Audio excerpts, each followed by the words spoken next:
Parisko zigor auzitegiak errudun jo ditu Jan Noel Etxeberri Txetx eta Beatriz Molle bakegileak, baina zigorrik ez ematea erabaki du. Ondorioz ez ditu terrorismoaren kontrako Frantziako fiskaltzaren zigor eskaerak jarraitu.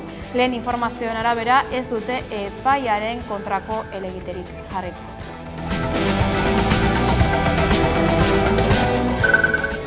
Pentsioen sistema propio eta publiko bat lortzeko bidean urratsak galdegin ditu labek eta trantsizio horretan sindikatuen ustez egingarriak diren zenbait proposamen ausart plazaratu ditu. Nagusiki bat, Eusko Jaurlaritzak eta Nafarroko gobernuak gizarte segurantzaren kudeaketa ekonomikoaren eskumenaren jabe egitea, horrekin batera borondatezko gizarte aurreikuspenerako erakunde publiko bat sortzea proposatu du eta zaintzagatiko konpentsazio pentsio bat sortzea besteak beste.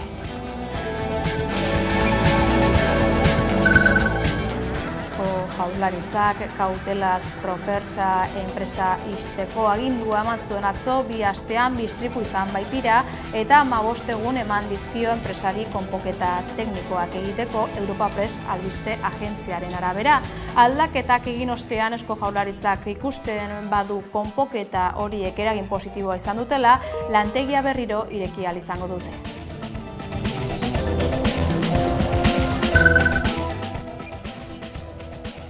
Hauteskunde porrotaren ostean behin-behineko dimisioa idatzi iragarri ostean, Oriol Junquerasek militantziaren babesa abiatuko duela esan du alderdia zuzentzen jarraitzeko eta baita azaroaren 30ean errezek egitekoa duen Kongresu Nazionalari begira.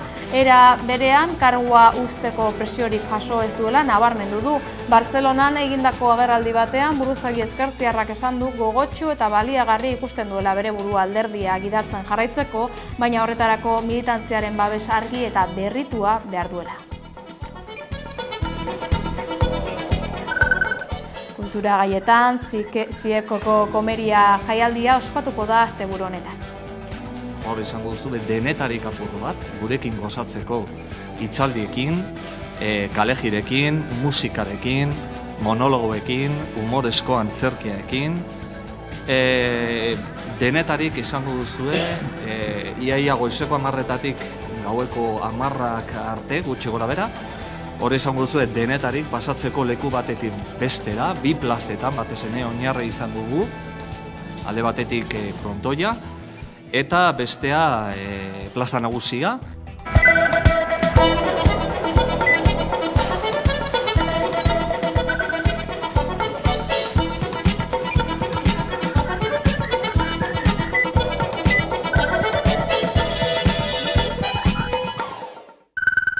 Gabon eta ongi etorri, Luosoko operazioan atxilotutako Jan Noel Etxeberri Txetx eta Beatriz Molle bakearen artisauak errudun jo dituzte, baina zigorrik ez ezartzea erabaki du Parisko zigor auzitegiak, bi ekintzaion helburua bake prozesuan laguntzea zela onartuta. Auzia arduratu diren epaileek frogatutzat eman dute Etxeberrik eta Mollek armak eduki eta garraiatu zituztela joan den apirilean egindako epaiketan auzipetuek eurek aitortu bezala.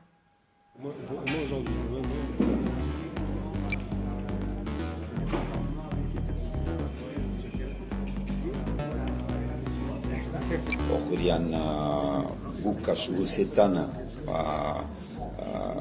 beti pentsatu dugu egin duguna beharrezkoa zela eta berriz egin beharko bagenu egingo genuke.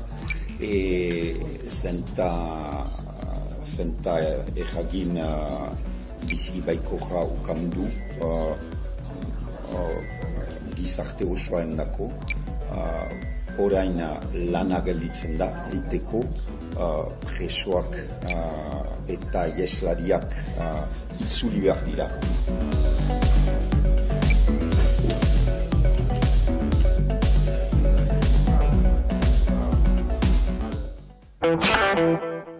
Lan istripuekin segiz, hildako azken garraiolariak gogoratu eta lan istriputa saltua gaitzetsi dute hainbat sindikatuk Nafarroan.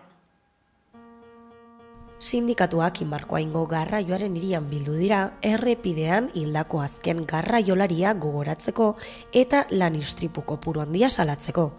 Anet Nafarroako garraio enpresen elkartearen aurrean elkartu dira. patronalak eta instituzioek gaixotu eta hiltzen gaituzte. Lanpostuetan heriotza gehiagorik ez.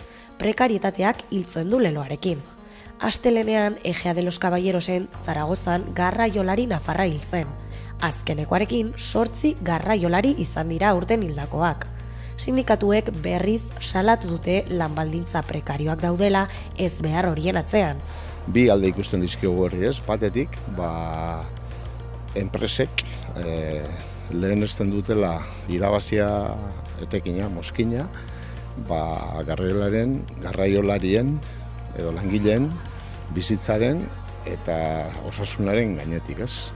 Eta bestetik, salatu nahi dugu ere, administrazioak sarritan edo gehiegitan edo beste aldera begiratzen duela eta ez dituela hartzen beharrezko neurriak edo ez dituela jartzen beharrezko baliabideak enpresek prebentzio lan osasuneko araudiak bete ditzaten eta horrela heriotza hauek gertatu ez daitezen, ez?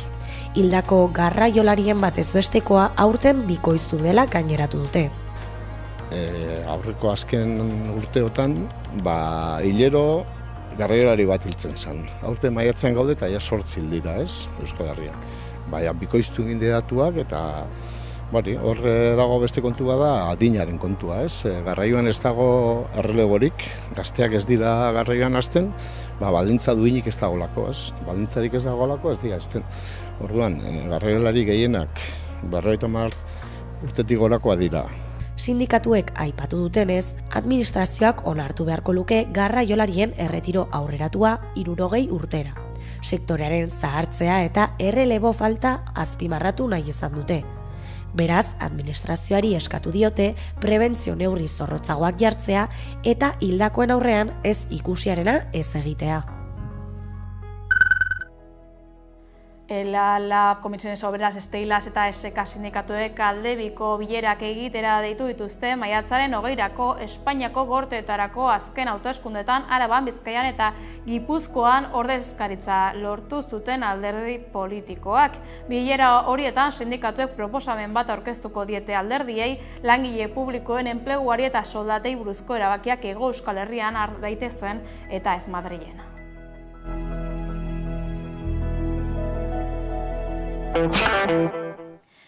Hiriburuetan egin diren bestelako aldarrikapenei helduz, Basauriko espetxean gertatutako azken heriotza salatzeko elkarretaratzea egin dute gaur salaketa eta katearen loturak elkarteek Gasteizen. Jakinarazi dute joan den maiatzaren 3an Basauriko espetxean hilik topatu zuten presoak patologia bikoitza zuela eta suizidatzeko arrisku handia izanik ere ez zutela zentro soziosanitario berezi batean hartatu. Are, kritikatu dute kartzelan harta egokiri jaso ez izana, aski baliabide ez dutelako gisa horretako pertsonendako.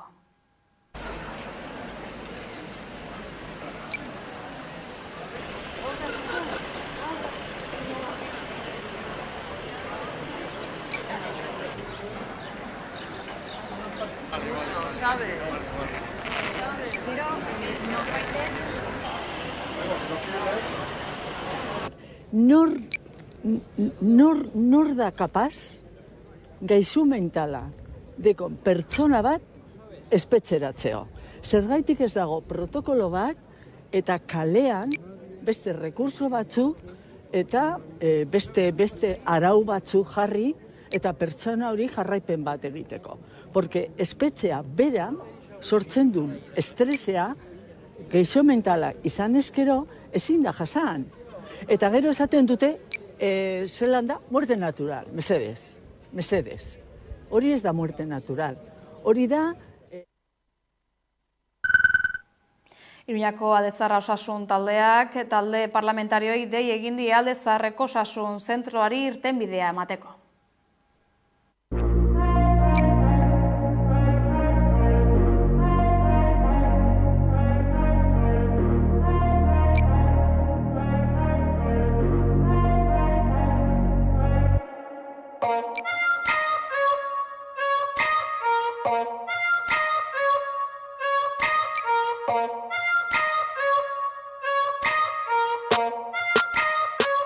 baina badago Galeria kalean berja bat, ze handik sartzen bazara, irekita izaten bada, dago ate bat sartzeko zentroan. Eta modu horretaz ez duzu aldaparik igo behar, eskalerarik igo behar, eta zuzena eramaten zaitu asensorera, eta ja handik admisiora.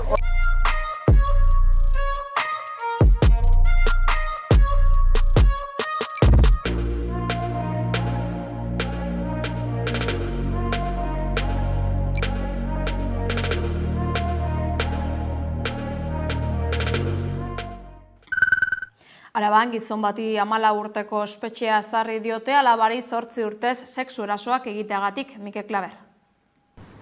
14 urteko espetxe zigorra ezarri dio Arabako probintzia auzitegiak gizonezko bati, adingabeko alabari sexu erasoak egiteagatik. 2008an hasi ziren erasoak, neskak 6 urte zituelarik eta 2016 arte luzatu ziren. Espetxe zigorrarekin batera urruntze neurriak eta komunikatzeko debekua ezarri da ere, sexu erasoak modu jarraituan egitea frogatutzat hartu eta gero.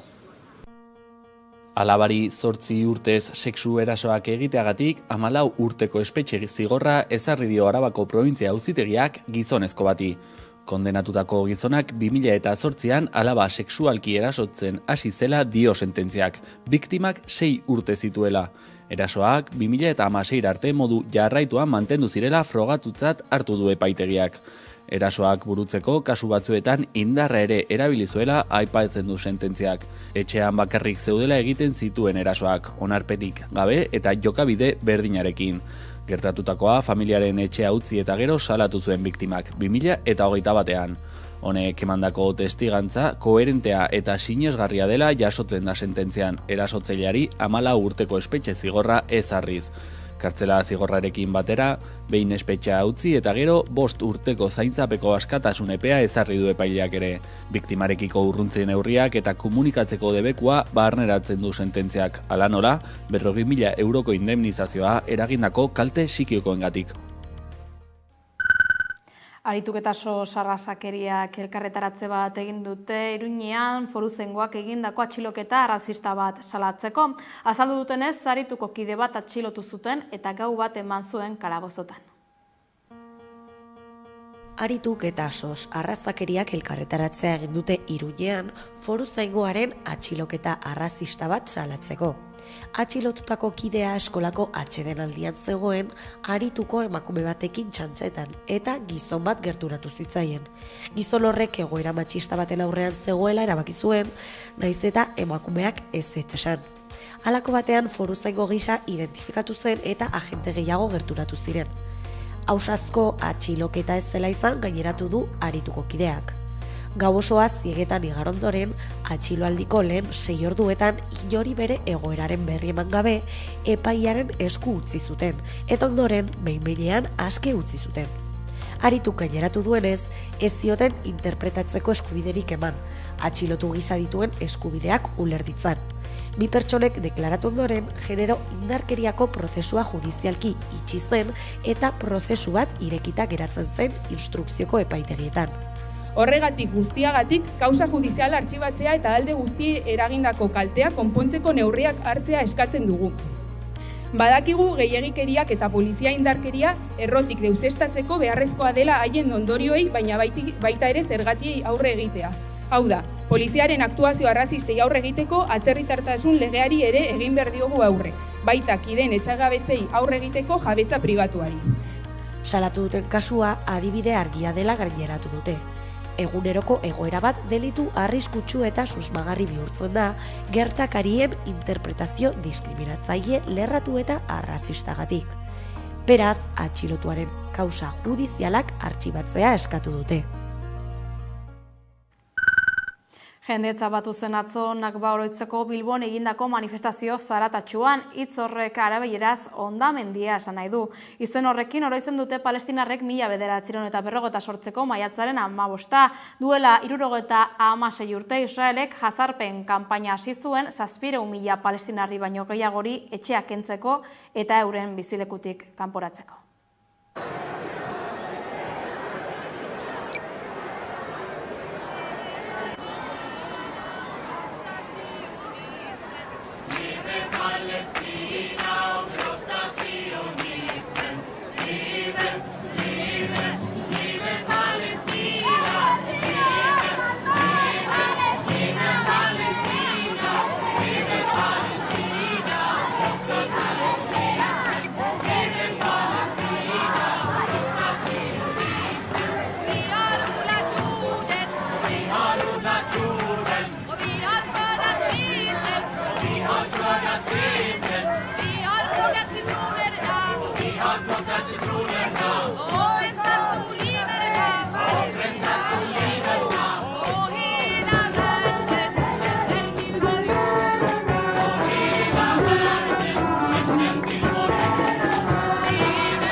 haien etxebizitzetatik kanporatuak izan ziren, eta 500 bat herrietari suntsitu zituzten zionistek.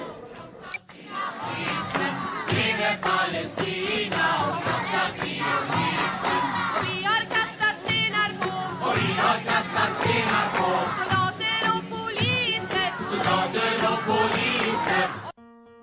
11 dira azken asteetan Nafarroako zenbait herritan Palestinaren alde egin dituzten mobilizazioak. Ikasleen mugimendua zein herritar guztiak Israelen genozidioa salatzeko kalera atera dira. Atzo gauerdian manifestazio isilia egin zuten Iruñean, Palestinako herria jasaten ari den genozidioa salatzeko. Iruñeko udaletxe plazatik abiatu, kandelekin gaua argiztatu eta isilpean hiriaren erdiguneko kaleak zeharkatu dituzte Espainiako gobernuaren ordezkaritzaren aurrean manifestazioa amaitzeko. Bertan, PSOE eta Sumar alderdien gobernuari genozidioa gelditzeko urratsak ematea eskatu diete, hala nola Israelekin harreman guztiak etetea.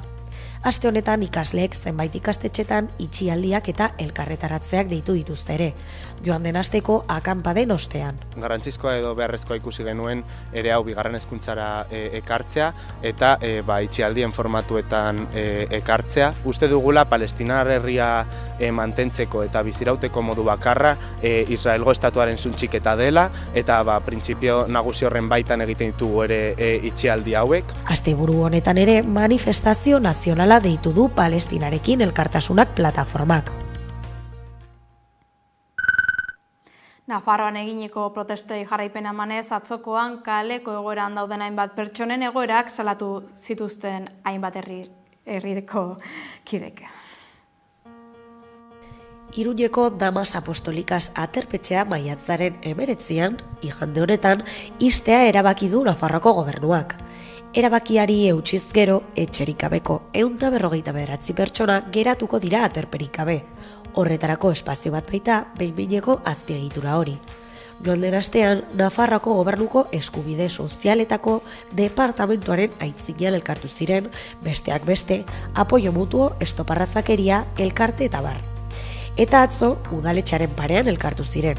Bueno, hoy queremos visibilizar, por una parte, el cierre del albergue de pernocta de Damas Apostólicas, que va a dejar a un montón de gente en calle y sin ningún tipo de respuesta ni de protección social.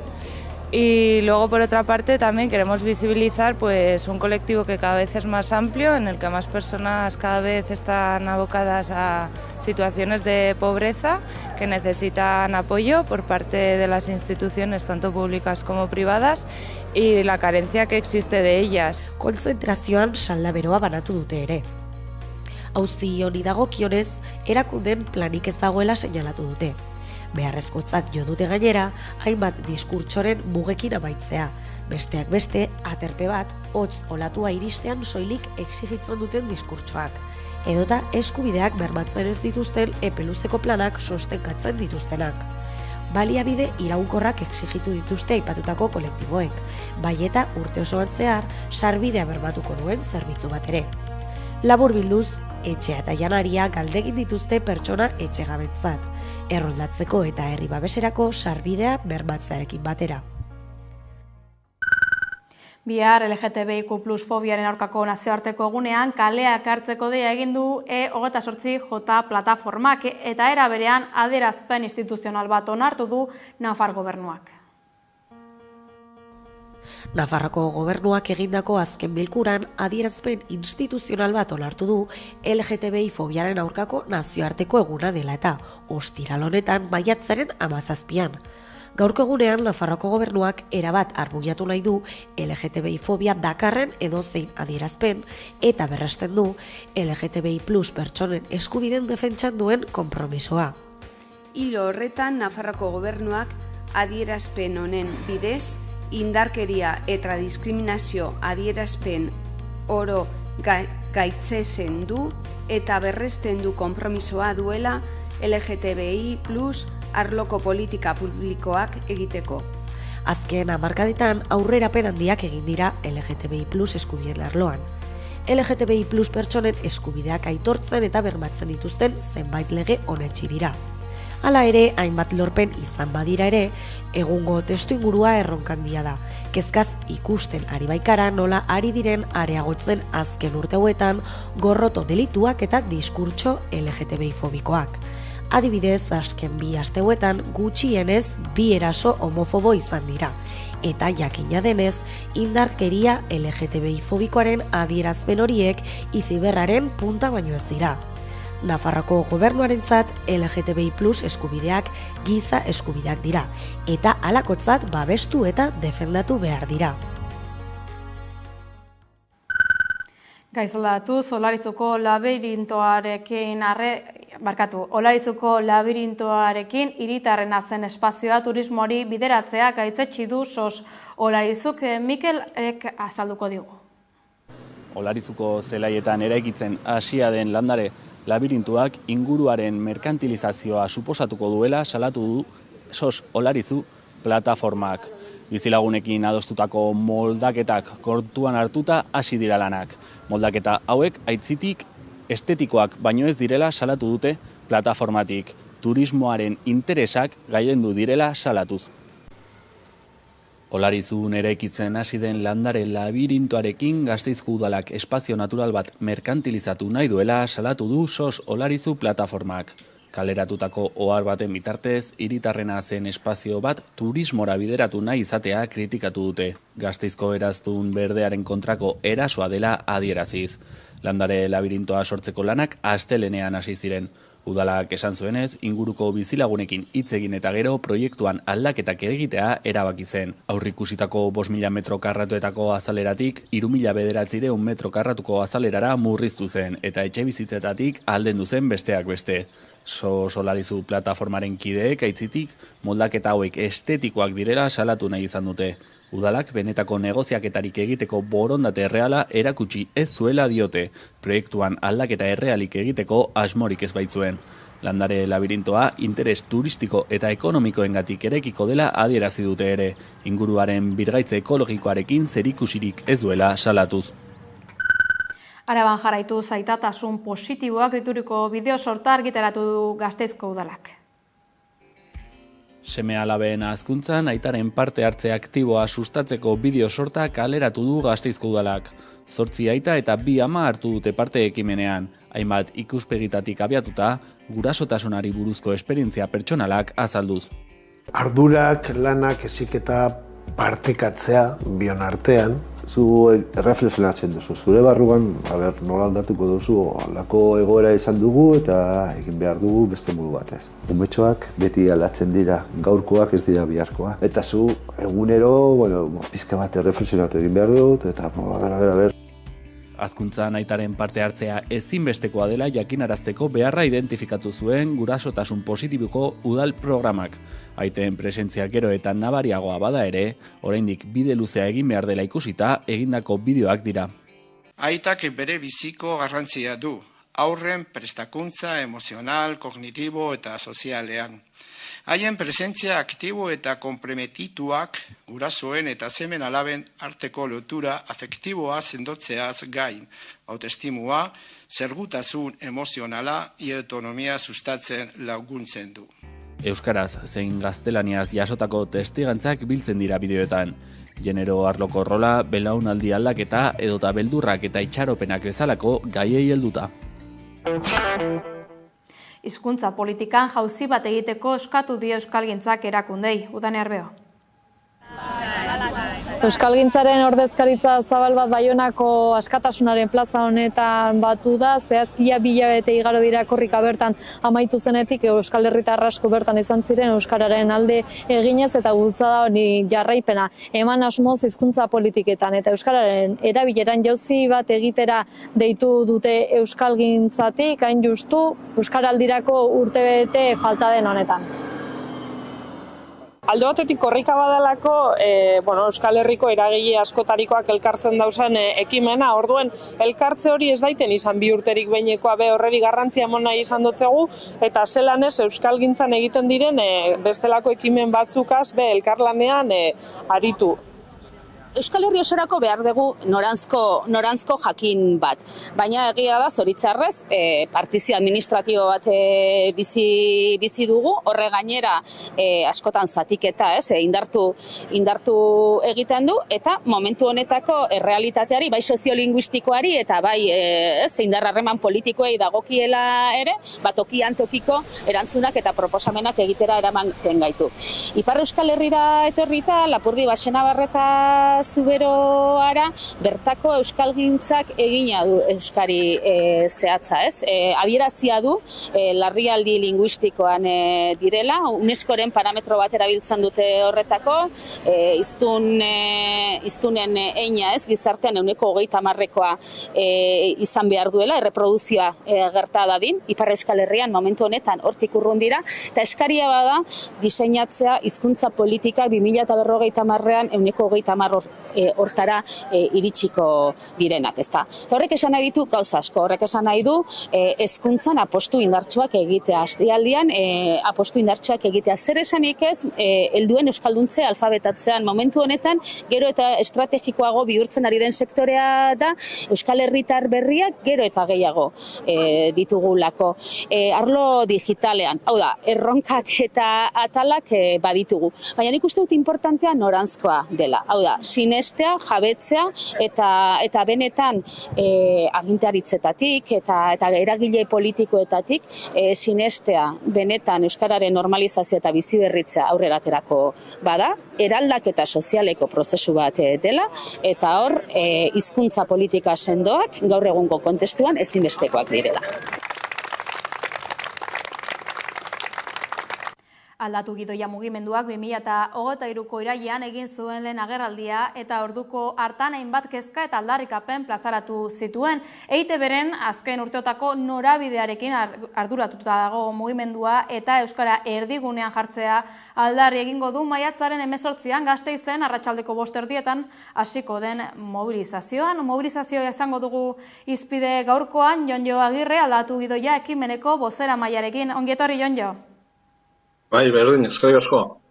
Bai, zuri, Altsasun mobilizazioaren aurkezpenean esan zenuten bezala, kezka sortzen dizue Eusko Jaurlaritzak euskarazko kultura eta ikus-entzunezkoetara horren baliabide gutxi eskaintzeak. Zer dela eta zer da aurrean dugun egoera? Bueno, uste dugu bistakoa dela, euskarazko eskaintza oso urria dela, oso pobrea, bai ETB-en, eta baita zinemetan eta bestelako ikusentzunezkoetan ere, oso urria da, eta horren isla da, euskaren erabilera ere jaisten ari dela aurren eta gaztetxoen artean, ez?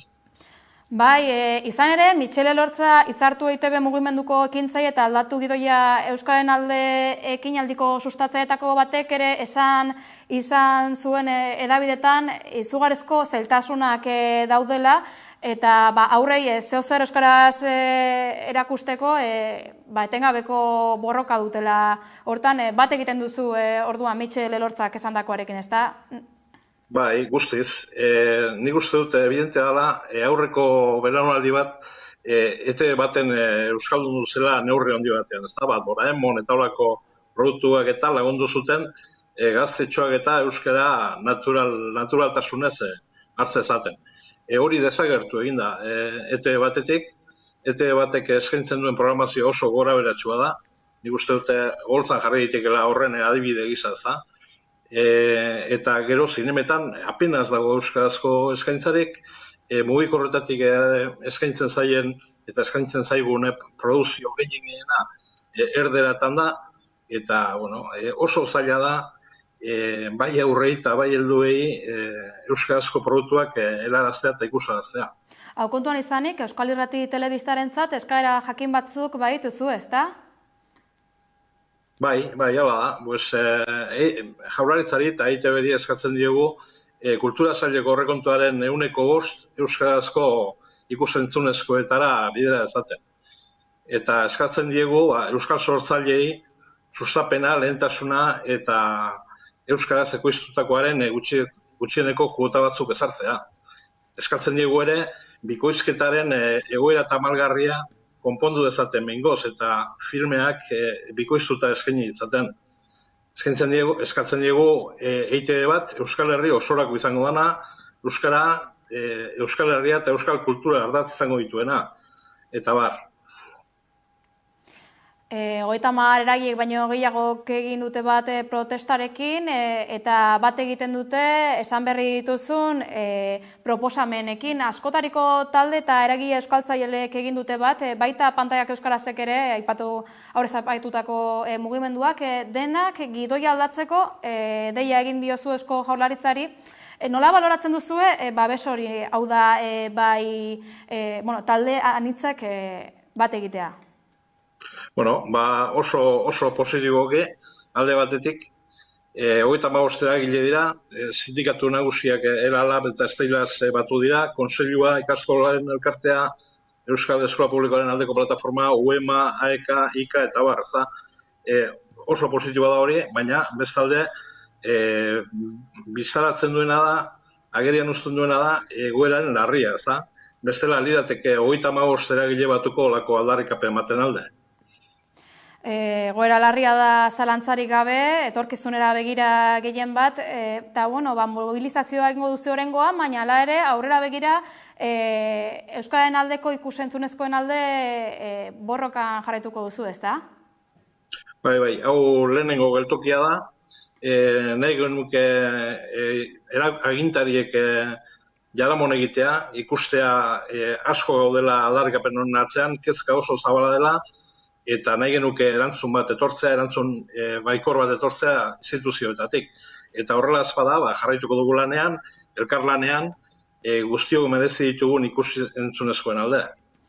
Ea erantzuna lortzen duzuen instituzioetatik. Zuen berri gehiago izango dugu aurrerantzean ere, esker mila, Jonjo Agirre, aldatu gidoia ekimeneko bozera maila. Eskerrik asko zuei. Ostegunero lez gurean dugu Gaizka Izagirre, pantaiak euskarazeko kidea. Kaixo Gaizka? Kaixo, hemen gatoz berriro plataforma digitaletan euskeraz esteinatu diren eduki nabarmenak gomendatzera. 2024ean esteinatu den telesailik onenak baditu euskarazko azpidatziak.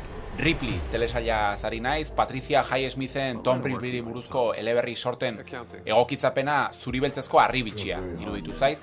Stephen Saylaren eskutik iritsi da eta Andrew Scott aktoreak jokatu du Ripley protagonistaren rola. Historioa 60ko hamarkadan gertatzen da, Estatu Batuetako gizona aberats batek Tom Ripley kontratatuko du, semea Italiatik etxera itzuldadin konbentzitzeko. Hortik aurrera gezur sare bat ehuntzen hasiko da. Konbinaketa horrekin gutxienez telesail txukun bat ikusiko nuela argi neukan, baina topatu dudana asko hobea izan da. Zuribeltzezko harribitxia.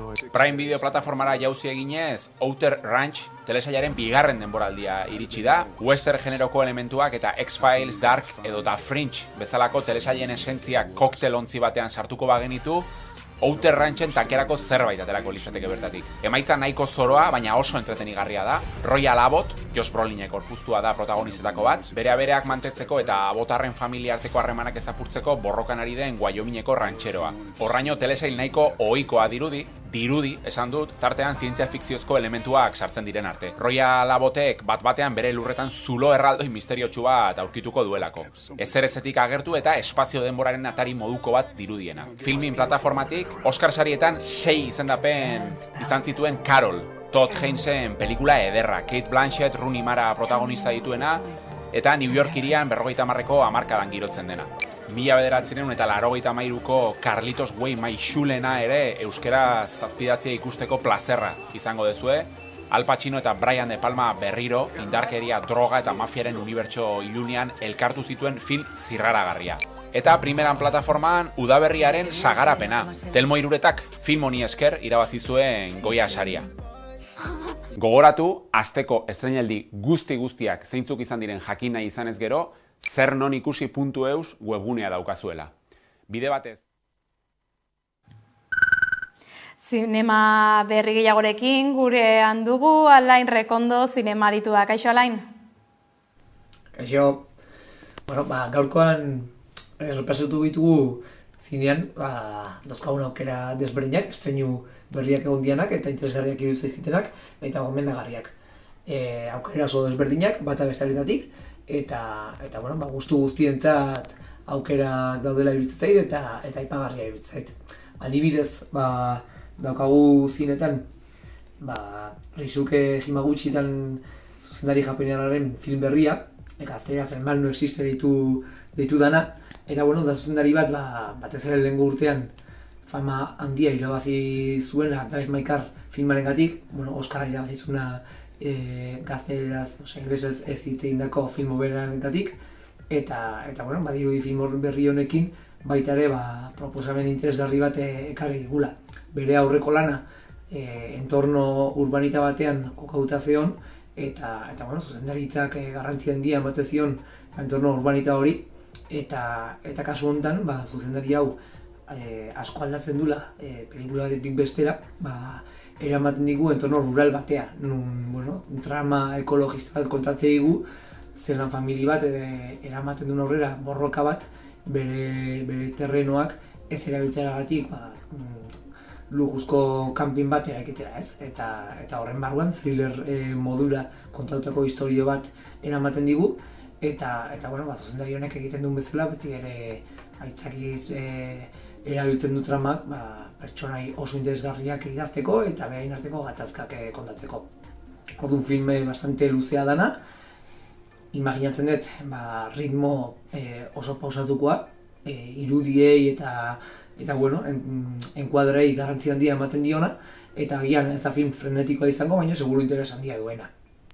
Beste alde batetik daukagu, esango nuke estilo oso desberdina duen beste proposamen bat, Challengers edo Rivales deituriko filma gazteleraz, Luca Guadagninoren film berria, berriro ere zuzendari bat prestigio handia irabazi duen aberazkereko lanekin, eta kasu honetan Italiatik ekartzen digun filma. Italiarra da, nahiz eta ekoizpena estatu batekoa izan, esan dugun bezala, film zuzendari oso famatua izan dela, batez ere Call Me By Your Name edo Bones and All filmarengatik prestigio handia irabazi duena. Kasu honetan Zendaiak protagonizatutako filma daukagu, eta kirolaren entorno batean kontatutako istorioa. Alde batetik, tenis munduko lehiaketa mundura eramaten digun filma, baina batez ere hiru protagonisten arteko erlazioa kontatzen duna. Bi mutil eta neska bat, eta beren arteko hiruki amoroso hortan eramaten dituzten erlazioak, eta iruditu zait film oso interesgarria dena, bai hartzen dituen erabaki artistikoengatik, batez ere enkuadre oso bereziak erabiltzen ditunak, batzutan ikuslea ipiniz protagonisten buruan, inkluso teniseko pelotaren buruan edo bere lekuan, eta horrek eramaten digu, esan dugun bezala, erabaki artistiko oso arriskatuei, eta iruditzaitena, zeinak interesa duena horrelako film desberdinak ikusteko, proposamen interesgarria dela. Eta azkeneko aipatu nahiko genuke La Casa deituriko film espainiarra, kasu honetan Paco Rocaren komiki baten oinarrituta da ona, eta debut bezala eramanduna zuzendariak filma egiturara, ez? Kasu honetan kontatzen dugu Valentziko famili bat, etxe bat eratzen duten hiru anai-arrebe bat, eta etxe horrekin zer egin erabaki behar dutena. Berriro ere entorno rural batean kokatutakoa, eta berriro ere kasu honetan lehenengo proposamenan bezala, ritmo oso pausatu batean, hiru pertsona desberdinetan artean eramaten diren konbertsazioak eta erlazio horiek seguruna oso identifikagarriak izango diren konflikto pertsonalak kontatu dugu filmak, eta irakurritako kritika guztietan aipatzen du bai interesgarria dena, komikia oso ondo adaptatzen duena, eta proposamen bat berriro ere seguru interesgarria. Eta bukatzeko, ostegun honetan Leidorreko zinefolumean, iruditzait beti bezala, proposamen interesgarri bat daukagula, HTM Pusi deituriko film bat, frantzitik datorrena, baina bere zuzendaria emakume magrebiarra dana, eta bere historia pertsonal baten oinarritutako historia kontatzen diguna. Bere gaztea zanen, inmigrantea zan estatu dautan, burtsaketa bat sufritu zuen, eta film honetan kontatzen digu hiru nesken arteko erlazioa, hiruak jatorri desberdinekoak, bata saharauia, bestea arabiarra eta bestea Afrika beltzakoa, eta zelan Pariseko suburbio batean bizi edo ale moduko bizitza eramaten dutena, eta horietako batek bortxaketa sufritzen duena, eta beste lagunak nola erlazionatzen duten egoera horri, ez? Berriro ere denuntzia sozial handia izango duen filma, eta seguru kontzientziak mugitzeko erabiliko duen historia izango dana. Orduan, horiek zirentan daukagun proposamenak eta denak proposamen interesgarriak. Agendari begira, ona, astebururako hainbat ekimen Ziekoko komeria jaialdia egingo da asteburu honetan.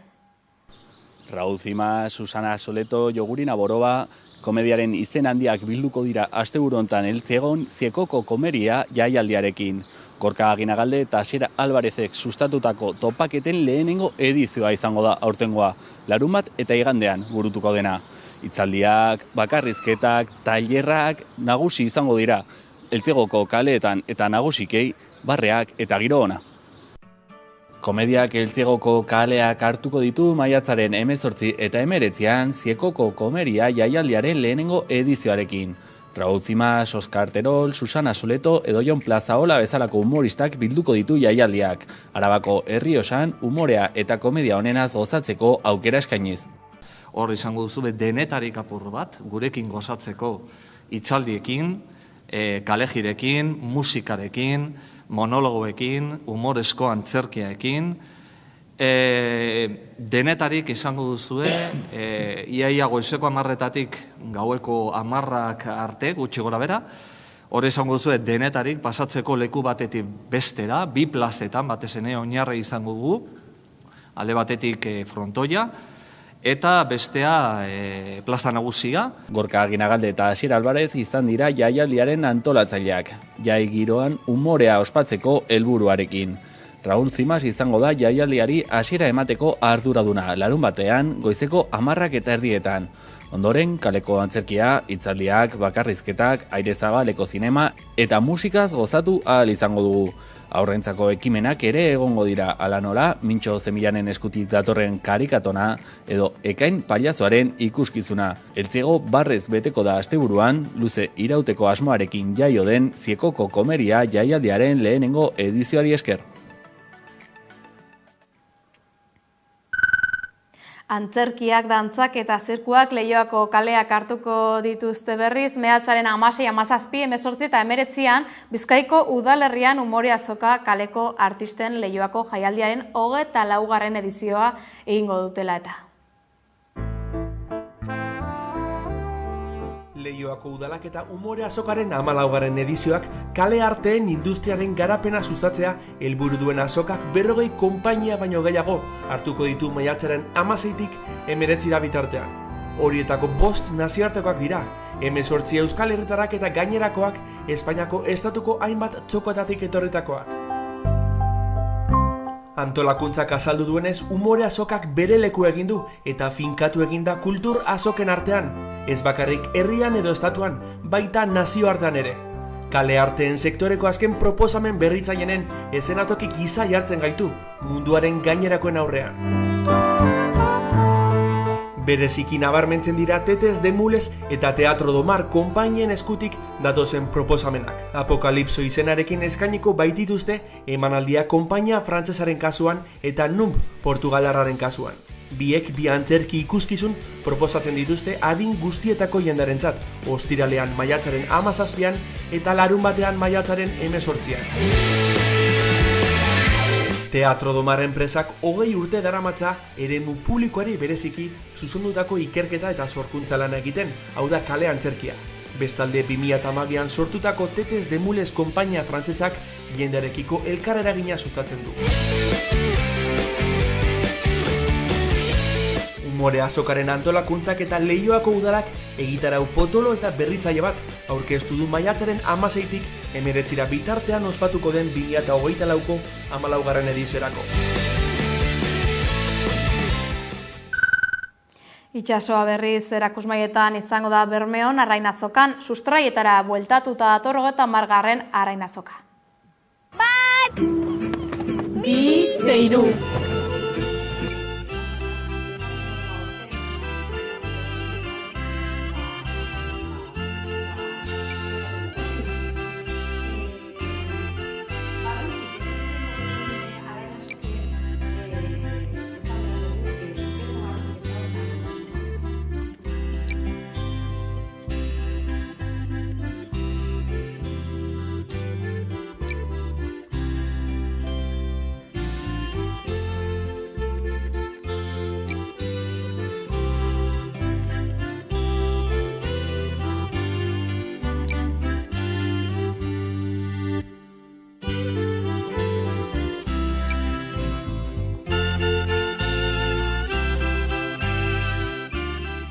Erakusle moduen injuz 3 kartel, bakotzak itzen dauena arrainazokan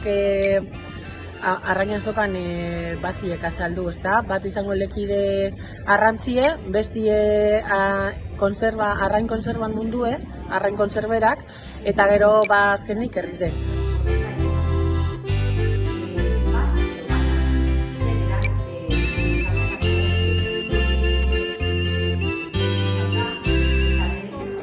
Hogeita bederatzi, hogeita hamar!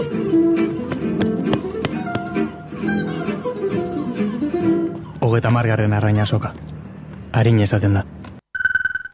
Lasterka askatasunera independentziaren aldeko lasterketa herrikoia da. Gaur amaitzen da izen emateko epea. Ekinaldiaz berba egiteko Hamaika Telebistan izan da Grazia Alkorta lasterka askatasunera ekinaldiaren bozeramailea. Gazteon aisialdea kontsumora dago bideratuta eta aisialdi hori da kapitalismoaren baitan kokatzen den zeozer. Eta hortik aparte, ezin dugu ahaztu gaztelaniaz eta rolak daudela hor barne. Orduan horregatik burutu dugu ekimen hau. Eta alternatiboaz hitz egiten dugu kirolarekiko egiten dugun definizioagatik.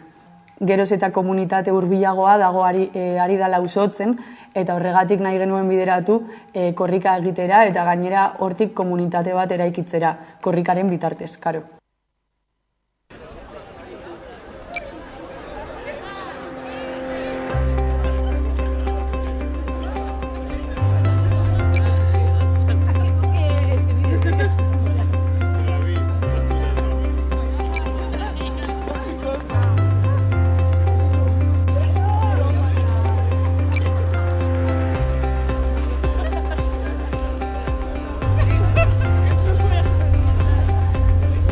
Maiatzaren 18ko lasterketa ez da edozein lasterketa. Independentziaren aldeko lasterketa bat da. Herritik egina herriarentzat. Bestelako aisialdi erabatzuk posibleak direlako, eta hiriburuko kaleak gureak ere badirelako. Hartu dezagun Bilbo independentziaren alde. Zabaldu 4 haizetara, badator, eman izena, laur.eus, lasterka 24 atarian.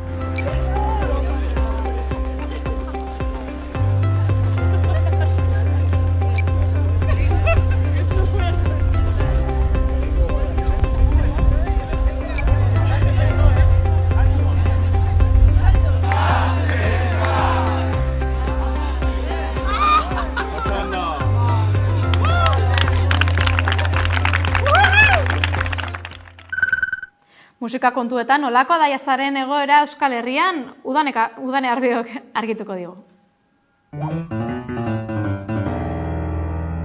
Uztailaren 23-tik 28-ra Donostiako jazaldia izango da, eta bertan euskal musikariek ere joko dute, eta artean Satxa Soriazu, Euskal Herrian jazaren egoera nolakoa den azaldu digu.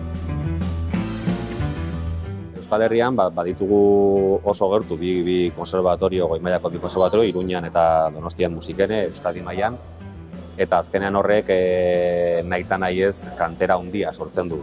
Musikari asko hemen geratu gera, beste batzuk kanpora joan dira, baina azkenean leheneren hemen bazoden musikariak eta oso onak, baina gutxiago nahita nahi ez. Eta honek sortu du kantera bat oso zabala, proiektu asko daude, orduan lehen esaten nuenaren arirare bai egia da jotzeko aukerak ez direla inbeste, baina baita ere eskaintza oso handia da. Jende asko gaude orain, zorionez orokorrean, eta zoritxarrez guretzat, alde batetik kompetentzia handia dagoelako, kompetentzia oso ona da, generoarentzako oso ona da, zeren proiektu asko gaude, batzuk oso onak, beste batzuk, ez dakite zainonak, edo igual, edo jende bati gustatuko zaizkionak, beste bati ez, baina bai badago eskaintza handia, hori behintzat bai, eta hori beti da ona. Gero ja egoera orokorrean badakizu beti musikariak eta aktoreak, eta ez da beti kejatzen gabiltza, beti gabiltzala pixka bat, ez dakit, egunerokotasunera alden bezala eramaten, baina orokorrean gizartarentzat edo kulturarentzat ona da.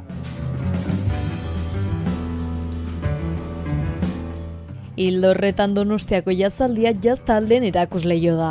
Musika genero honetako proiektu anitzak ezagutzeko aukera ematen du. Jazaldiko ni bertakoa naiz, oso gertukoa, orduan jazaldira danbakit etortzen, ustez, 30 urte honekin, ikusle bezala. Orduan txikitatik ikusle bezala parte hartu duzun toki batean noizean behin, 17 aldiz ez, ojala, baina desente, parte hartzea beti da berezia, zeren da etxeko festivala, baina ikuste zu baita ere proiektzio handia daukala, eta orduan ilusio egiten du beti, egia esan zen ez da urtero gertatzen den gauza bat ere. Donostian olako jaialdi bat izatea da kriston oparia, zeren ez bagenu, hau ez izango ez bagenu, ezagik.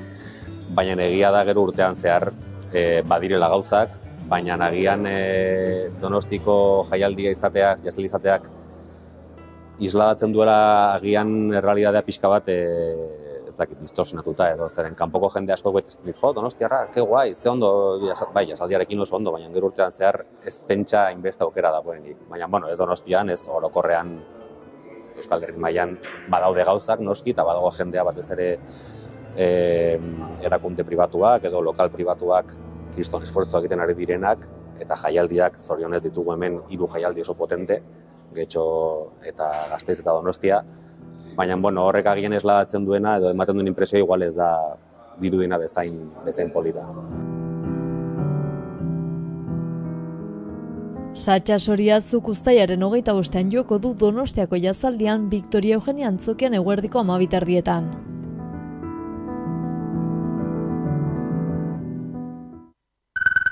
Nor izango dugu gaurko musika zuzenean saioan, Koldo Otamendi? Aste honetako musika zuzenean telebista saioan Muare bikoa ezagutuko dugu. 2020 urte inguruan Donostialdean sortzen den musika egitasmoa da honakoa. Eli Beraza eta Mai Gerriko osatzen dute bikoa, eta dagoeneko kalean dute Iraupeluzeko lehen diskoa. Esan bezala biko formatoan dator Muare. Mai Gerriko programazioak eta sintetizadora jotzen ditu. Eli Berazak berriz, teklatuak eta pianoa. 2 musikariek abesten dute, eta hor dago agian taldearen indargune bat. Ahotsek garrantzi handia dute kantuetan zehar. Batzuetan Maik abesten du, beste batzuetan Elik, eta askotan 2 musikariak batera aritzen dira, ahots joko ederrak lantzen. Esan bezala, base elektronikoarekin dator Muare taldea. Programazioetatik abiatzen dira, base batetik, gerora jantzen dira kantuak, baino ez gehiegi. Izan ere, kantu nahiko minimalistak dira. Sustraian geratzen dira, kapa askorik gabeko kantuak osatuz. Bide horretan 7 kantu hauetan askotariko doinuak entzun daitezke. Kantu biluzietatik, kapa gehiago duten kantuetaraino. Muare taldea aipatzerakoan ezinbestean atzera egin behar dugu urteetan, eta Koban taldea zaritu. Bertan ezagutu ziren 2 musikariak eta bertan abiatu zuten musika bidea. Izan ere, Koban taldearen filosofia eta Muarerena nahiko antzekoa da. Elementu berdinekin egiten dute lan, naiz eta emaitza ezberdina den erabat. Bestelako giroetan dator Muare, beste egitasmo bat delako. Balio dute kolektiboko parte da Muare taldea, eta izan ere, kolektiboaren indarraz egin dute aurrera. Lehen emanaldia eskaintzeko, balio duteren eskaintza jasotuten, eta gerora diskoa ere, plataforma honen babesean argitaratu dute. Guztira 7 kantu dira, eta diseinu ederrean jantzita dator. Elkarrizketa hau grabatzeko Donostiako Intxaurrondo kulturretxeko entxegu lokaletan egin dugu hitzordua 2 musikarierekin. Bertan dute entxegu lokala, eta bikoaren bidean garrantzitsua dela bat honako lokala. Bertan sortu dituzte kantuen zirriborroak, eta bertan eratu dituzte abestiak. Izan ere, bakoitzak bere etxetik zirriborro txikiek ekarri ditu, baina entxegu lokaleko lanean gauzatu dira kantuak. Behin kantuen kapa guztiak osatuta, entxegu lokaletik estudiora joan da banda, eta bertan borobildu dira kantuak, eta masterari azken ikutua eman. 2023 urte importante izan zen taldearentzako. Zuzeneko desente eskaini zituzten, bai eta diskoa grabatu ere. Abenduan Durangoko liburu eta disko azokan izan ziren, ahotsenean jotzen, eta 2024ko lehen hilabete hauetan ere, kontzertu andana eman dituzte, han hemenka. Une honetan Muare taldea etenaldi batean sartu da, eta epe ertainean ez dituzte zuzeneko emanaldirik eskainiko. Denborak esango du Muarek bigarren bizi bat izango duan ala ez, baina egokia iruditu zaigu taldeari elkarrizketa egitea orain arteko bidean sakontzeko.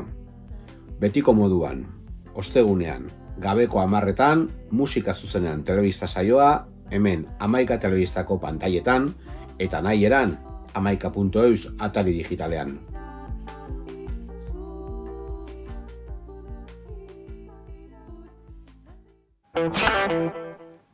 Heldu gara amaierara, astelehenean gara bueltan informazio gehiagorekin. Bestela, badakizue sartu 11.eus atarian Bibala taldearen arazo modernoak abestiarekin agurtuko zaituztegu. Asteburu ona pasa.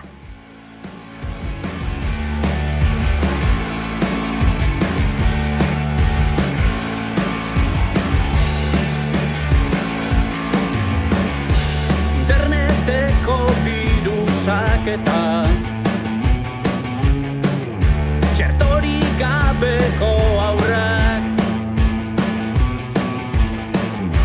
adar jartzen hipotekaka hipotekaren adarrak favorito edo retweet kolakaua edo neskuit zarako praka apurtuekin aitaren atorra arazo modernoak, encefalograma planoak, bizitza garantia norte dudan begira zera noa, hauek ez dira nik egunero.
Ikasi dugun itzalean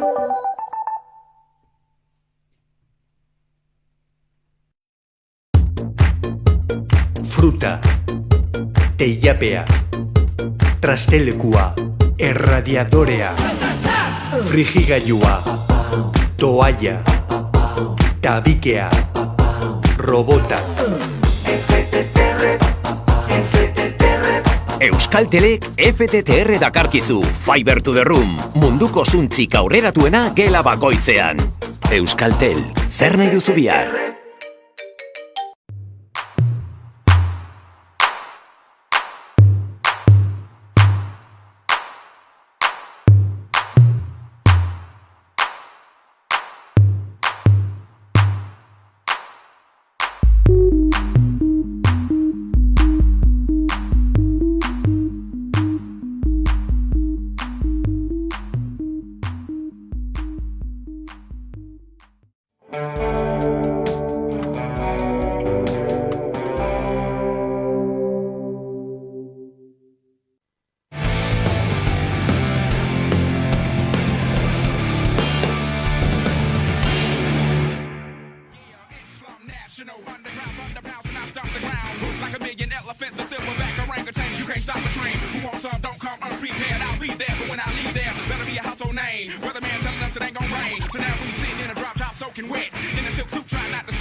Gabon deizuela guztioi eta gaur hiztegi kontuekin gatozkizue zer ote da Nakba.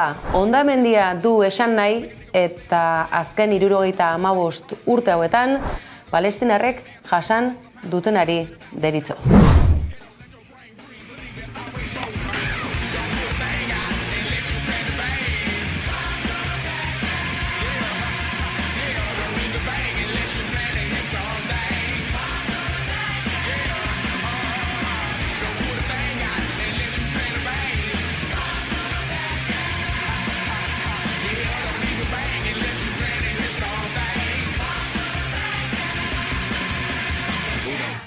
bracelets on. Did you ever think a pimp rock a microphone like that? There, why? We still stay street. Big things happen every time we meet. Like a track team, crash ain't dying to geek.